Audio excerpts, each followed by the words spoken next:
नीले समंदर से घिरा देश मालदीव, जो पर्यटकों का स्वर्ग बना हुआ था, लेकिन भारत से पंगा लेकर यह देश अब चौतरफा घिर चुका है। चीन से करीबी के चक्कर में मोइजू सरकार ने भारत विरोधी मुहिम चलाई और उनके मंत्रियों ने पीएम मोदी के खिलाफ अभद्र टिप्पणी की। बस फिर क्या था, बिना देर लगाए भारतीयों ने मालदीव को उसकी औकात दिखा दी। धड़ाधड़ मालदीव ट्रिप की बुकिंग कैंसिल होने लगी, फ्लाइट्स के टिकट कैंसिल होने लगे। भारत सरकार के कड़े रुख के बाद मालदीव सरकार अब बैकफुट पर है और अपने तीनों मंत्रियों को सस्पेंड कर दिया है। लेकिन मालदीव के खिलाफ भारत में अब भी गुस्सा है। सवाल यह है कि मालदीव के टूरिज्म कारोबार का अब क्या होगा? क्या भारत के बायकॉट से डूब जाएगा मालदीव का टूरिज्म सेक्टर? यह रिपोर्ट देखिए।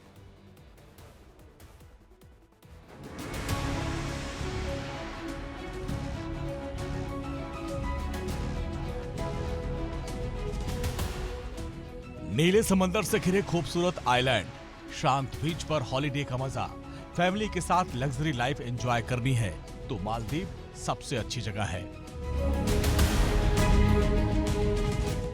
मालदीव का नाम दुनिया के सबसे अधिक टूरिस्ट को आकर्षित करने वाले देशों में शुमार है। हिंद महासागर में बसे इस देश में आइलैंड के साथ साथ शानदार चट्टानें और म्यूजियम भी है।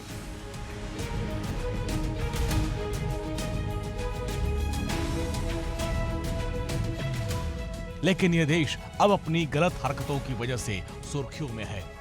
चीन समर्थक मोहम्मद मोइजू के राष्ट्रपति बनने के बाद भारत और मालदीव के बीच तल्खियां बढ़ गई हैं।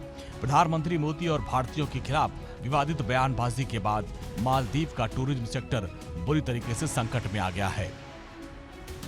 भारत से पंगा लेकर फंस गया मालदीव। चीन से भीख मांग रहे मोहम्मद मोइजू। कैंसिल हो रहे ट्रिप, टूरिस्ट कारोबार ठप। भारतीय टूरिस्टों में मालदीव को लेकर किस कदर गुस्सा है, इसका अंदाजा इस पोस्ट से लगाया जा सकता है। अक्षित सिंह नाम के एक शख्स ने मालदीव ट्रिप कैंसिल की और ट्रिप कैंसिलेशन की तस्वीरें सोशल मीडिया पर शेयर करते हुए लिखा, सॉरी मालदीव, मेरे पास खुद लक्षद्वीप है और मैं आत्मनिर्भर हूँ। अक्षित ने यह पोस्ट 6 जनवरी को एक्स पर डाला। अब तक इसे 28,000 से अधिक लोग लाइक कर चुके हैं। हजारों यूजर्स ने अक्षित सिंह की पोस्ट पर कमेंट किया और लिखा कि उन्होंने अपनी ट्रैवल बकेट लिस्ट से मालदीव को बाहर कर दिया है। तो इस प्रकार अगर हम सारी फ्लाइटों की कैपेसिटी पकड़े तो लगभग हमारे पास 1200 से 1300 पैसेंजर्स की कैपेसिटी रोज की है, जो बॉम्बे से माले डायरेक्ट जाती है। अब ओवरऑल इम्पैक्ट इस बात का, जो भारतीय लोगों के मन में आदर और प्रेम है प्रधानमंत्री जी की तरफ, ये इफेक्ट तो आएगा और आ रहा है। और हम लोग देख रहे हैं कि भाई पॉसिबिलिटी है कि ये जो 1200-1500 पैसेंजर रोज के जाना आना होता है, इसके अंदर एक 20 to 30% कैंसिलेशंस की उम्मीद कर सकते हैं। मालदीव के खिलाफ भारतीयों का यह गुस्सा उसे भारी पड़ने वाला है। बड़ी संख्या में भारतीय टूरिस्ट अपनी मालदीव ट्रिप कैंसिल कर रहे हैं। 7 जनवरी तक भारतीय tourist 10,500 hotel booking, 5,520 flight ticket cancel करवा चुके हैं। विवाद बढ़ने के साथ ही आंकड़ा अब और तेजी से बढ़ता जा रहा है। आंकड़ों के मुताबिक हर दिन भारत के अलग अलग शहरों से करीब 1200 से 1500 टूरिस्ट मालदीव जाते हैं। लेकिन विवाद के बाद ये लोग अपनी ट्रिप कैंसिल कर रहे हैं और मालदीव के बजाय लक्षद्वीप समेत दूसरे डेस्टिनेशन को तवज्जो दे रहे हैं। बिजनेस लॉस तो हम ट्रैवल एजेंट्स को तो नहीं होगा, मालदीव्स एज ए कंट्री को जरूर होगा, क्योंकि लोग अपना डेस्टिनेशन बदल लेंगे। बजाय कि मालदीव्स के जाने के लोग प्रोबेबली आज की तारीख में लक्षद्वीप तो रेडी नहीं है, पर लक्षद्वीप, अंडमान निकोबार, थाईलैंड, इस तरफ जाना पसंद करेंगे instead of going to Maldives. ये जरूर हो सकता है। जाहिर है मालदीव के टूरिज्म सेक्टर को तगड़ा झटका लगने वाला है, क्योंकि हर साल करीब 2 लाख भारतीय टूरिस्ट मालदीव जाते हैं, जो अब नहीं जाएंगे। मालदीव के पर्यटन मंत्रालय ने आंकड़े जारी किए। पिछले 3 साल में भारत और चीन के कितने टूरिस्ट मालदीव गए, उसकी लिस्ट आपके सामने है। साल 2021 चीन से 2,238 टूरिस्ट आए, जबकि भारत से 2,91,787 टूरिस्ट आए।